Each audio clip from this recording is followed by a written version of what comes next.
We have him on the phone line. It is Toby Mac. Hi, Toby.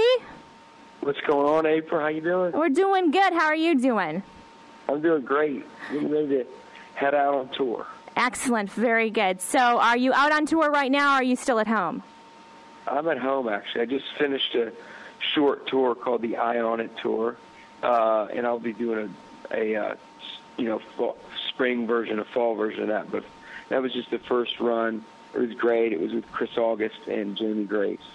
Very good. Excellent. And so where all did you get to go? Was it like all over the country, or was it maybe like focused on east side, west side, that kind of thing? It was mostly focused on the central to northern part of the country. We played, like North Dakota, South Dakota, and then we came down into Dallas and Houston. So it was like central, north, and south. Oh, very cool. Excellent. Very, very good. Well, a lot of stuff going on with you right now. Obviously, the new album just came out at the end of August called Eye On It. And let us know about the album. What was it like making it? Was it different from some of your other albums? Was, maybe a theme or something? Well, I mean, each song came from a different page of my life, really. But I try to write songs always about what I'm going through, at least more and more. I think maybe not early on, but just the things that I find that when I write songs about the things I'm either struggling with or God's given me victory over, then people tend to relate or connect with those songs better, rather than kind of making something up. If it's real, coming from a real place in my life, people tend to connect with them. I don't think we're that different. We're believers, kind of pushing our way through this world, trying to pursue Christ passionately. So, I just try to stay real with whatever I'm writing about. And in this case, Eye On It, the whole thing is about trying to keep your eye on or your focus on what's important to you, what matters to you. For me, it's pursuing holiness, and I want to keep my eye focused on that. Excellent. And are there any particular songs like that would stick out to you that are maybe some of your favorite songs, or really push down that idea? I mean, I'm a huge fan of Lecrae, have been since he started, and the fact that he got on a song with me on forgiveness.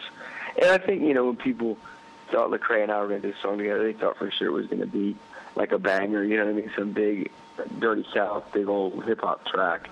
But we actually ended up doing sort of, not really a ballad, but a heart song, an absolute heart song that talks about, what really life is all about, and that is forgiveness, whether it be us seeking it, us offering it, or ultimately God offering it to us. Very good. And we've been playing that song, and people catching on to that, so it's great. Kind of give us a background. I mean, how did you get together with Lecrae? Because this guy is, all over the place. We noticed he's been doing some stuff with a lot of different groups, but how did you specifically, reach out to him? Well, we were friends. I mean, we met at a few festivals, and, we hung out a couple of times. He came to Jamie Grace's release party, and I was introducing her that night, and we've just stayed in touch via Twitter. No, not really Twitter, we've called out to each other, but really via text, and occasionally a phone call. But, he's a lot's changing in his world very quickly. He's getting a lot of opportunities. People are offering him all kind of deals. So, I don't know how many people he goes to, but he definitely texts me a lot, asking me advice. I've been in the music industry for a while. So I think he trusts my advice, and I'm honored that he would hit me with these questions. Excellent. Speaking of questions, we do have one from a listener, and it kind of goes along with that. A listener is just asking, I mean, obviously you've been in the music industry for a while. How do you find that balance between, the music industry and then your faith and where you stand and not compromising? Yeah, I mean, for me, it's clear. I mean, the music industry is just something I have to deal with, but it's just a vehicle, really, to get my heart songs out. The song, the passion songs for God. It really isn't something I'm caught up in. I never have been. It's never being, rubbing shoulders with big wigs in New York or L.A. It's never been something I've like thought out. It wasn't my dream to be on stage and doing all this, so it's kind of easy for me to not get caught up in it. I'm being honest, you know what I mean? It's nothing that it wasn't like this dream come true, so I feel, I don't know, like I don't feel proud about it. I just feel like I'm doing my job for the kingdom. Other people are doing theirs, and it's kind of easy. I mean, I think it's tougher for some people, but then I have my areas of struggle. You know what I mean? We are the body of Christ. Yeah, absolutely. Absolutely. Another thing that we're excited about, the Hits Deep Tour. People have been a buzz about it for months here in the Toledo area, and it is coming to downtown Toledo. Our date is on December the 6th. So tell us about the Hits Deep Tour, because you've got a bunch of awesome people hanging out with you, bringing some awesome music. Yeah, I mean, I couldn't believe we really got the lineup. I mean, we really just targeted 6 artists and tried to explain this vision to them of a night of hits, a night of, absolute number one songs, and songs that not only were hits, but they obviously connected with people's lives. So the way I like to say it is we're deep in hits that hit people deep. That sounds like such a goofy cliche, but it really is the truth. I mean, we want artists that have these massive songs that have intersected with your listeners' lives in some way or another. They've encouraged them, or they've inspired them, or they've caused them to reconsider their walk with Christ, or loving people well in their neighborhood, or in the lower income neighborhoods, or whatever. I mean, these songs are hits, and they're Christian hits for a reason, because they've caused us to think. So we have, we're talking about Brandon Heath, Mandisa, Britt Nicole, Chris August, Jamie Grace, and Group One Crew. I mean, and then me and the Diversity Band. So hopefully, we haven't rehearsed yet, but in my mind, I've kind of laid the night out, and it's not going to be a band plays, we stop, break, reset. A band plays, we stop, break, reset. It's kind of like the old school Motown Review. My band, Diversity, will play for every one of these artists, and the night will just sort of move together the whole time. I think it's going to be like each artist will move into the next artist's set like seamlessly. That's my goal anyway. That sounds awesome. I love the fact that your band's going to back everybody up. That'll be so cool. Looking forward to that. And once again, that is coming to our area December the 6th, Huntington Center in downtown Toledo, and that's at 7 p.m. And if people want to check that out, they can go to our website. Do you mind answering a few questions from some of our listeners? No problem. Let's go. Okay. One person is wondering if any of your kids, you're father of 5, if any of your kids are pursuing music. True it is, definitely. Marley, my daughter, she's 10. She plays piano and sings. Is currently acting in this little thing across a little local theater in Greece. True, it's a kid version, by the way. Cool. and then Truett definitely loves music. He is making beats with his Mac, which he eventually earned August 28th. I think he got it. But he's making beats all the time. He's into everything from R&B to pop to dubstep, and he's always messing with new sounds and trying to write songs. So he'll call me up to his room once in a while and say, "Check this out. What do you think?" And so he loves it, man. So you never know where they're going to end up, but right now it seems like music is a passion, is for sure. Excellent.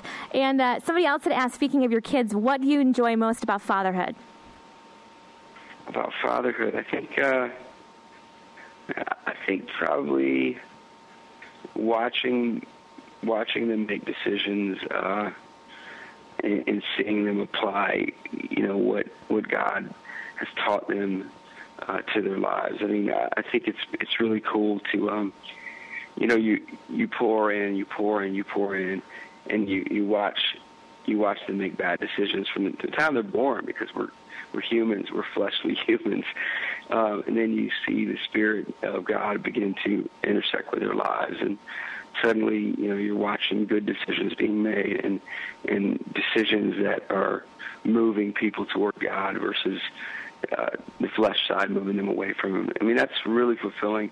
But I mean, I also, on a simpler note, just going out back and shooting hoops with 2 or 3 of my boys, or throwing the football. I mean, I love it, man. I just love hanging out and playing sports with my kids. It's one of my passions. That's awesome. Well, obviously, I mean, you're a dad, but then you've also worked with some other kids. Somebody was asking about your experiences with Camp Electric. Yeah, Camp Electric is something that I got involved with 5 years ago. Just saw it as another opportunity to work with youth culture and help students sort of find their way when it comes to music, shed some light on, what they might be going through trying to choose bandmates and style of music. And, because so many times we get involved early with people for musical reasons when really we have to choose people that love God, you know what I mean, and then shape the music. So it's just an extension of Goatee Records, really, to me. I mean, it's helping students sort of find their way with their gifts in music, and just encouraging them in that. Excellent. And another thing, obviously, about like the Diversity Band, about Goatee Records, is we noticed that you're very much into dividing those racial boundaries between different groups. And I noticed that with another group that you work with, and you're doing a special event called Run for Hope this coming spring. Talk about just how you're working to combat those racial lines, and then talk about the Run for Hope. Yeah, I mean, for me, I was sitting at dinner last night. We had the principal of New Hope over, along with the principal of a school here in Nashville called Brentwood Academy, and that's exactly what we talked about all night. We talked about, opportunities for lower-income students to get in these schools that are typically lily white. I mean, a lot of times Christian schools are mostly, if not all, white because it's difficult for lower-income families to afford it. So we're trying to make that possible at New Hope Academy. Half the kids, it's a faith-based school, half the kids pay to go. The other half are scholarship lower-income students. They might be lower-income white students. They might be lower-income black students. They might be lower-income Hispanic students or Asian students, whatever. I mean, we're just trying to get people together and get people around people that aren't just like them, because I've just really found that, there's a richness when you're around people that aren't just like you. If you got onto our bus, me and the Diversity Band, we all come from different socioeconomic levels, different cities, different colors of skin, but on that bus there's a richness. It's not all the same. There's a richness from different perspectives that we gain. And so I just encourage people everywhere to seek out that richness and live a life full of diversity. Awesome. Well, thank you so much for spending time with us. Once again, the Hits Deep Tour coming to our area Thursday, December the 6th at 7 p.m. at the Huntington Center in downtown Toledo. And real excited to be seeing you and the rest of the crew for that. Toby, thanks so much for hanging out with us. Thank you. I enjoyed it, April. God bless you guys. Yeah, you too.